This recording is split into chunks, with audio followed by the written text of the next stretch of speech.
নদিয়ার হরিণঘাটা দাসপোল ডাঙ্গা প্রাথমিক বিদ্যালয়ের প্রধান শিক্ষক চেয়েছিলেন তিনি বিদ্যালয়ে সরস্বতী পুজো করবেন। সেই কারণে প্রকাশ্যে তাকে হুমকি দিল এক যুবক।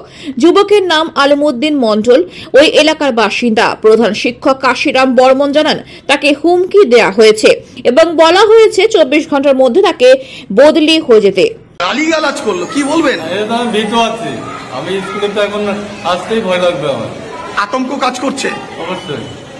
কি বলবেন এই যুগে দাঁড়িয়ে এভাবে সরস্বতী পুজো করার উদ্যোগ নিতেই এমন হুমকি?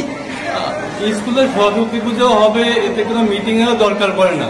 এখানে বিশেষ করে হিন্দু মুসলিম বাচ্চা উভয় পক্ষ আছে এবং উভয় পক্ষের বাচ্চারাই চাইছে যে এখানে একটা পুজো হোক, সেখানেই বাধা। সেখানেই বাধা, হুমকি। আমি খুব ভয় ফিল করছি। এরপর কি স্কুলে আসতেও ভয় পাবেন? হ্যাঁ অবশ্যই, স্কুলে কি করে আসবো এটাই তো আমার তো এখানে আপনারা তো এসে আজকে এসে কালকে আজকে চলে যাবেন, আমার তো প্রত্যেকদিন এখানে স্কুলে আসতে হবে। তার জন্য প্রশাসন আছে তো? প্রশাসন তো আছে, এবার কি বলবো এখানে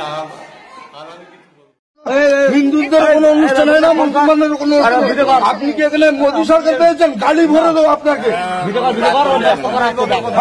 আপনি ভদ্রতা বজায় রাখুন, ভদ্রতা বজায় রাখুন তুমি।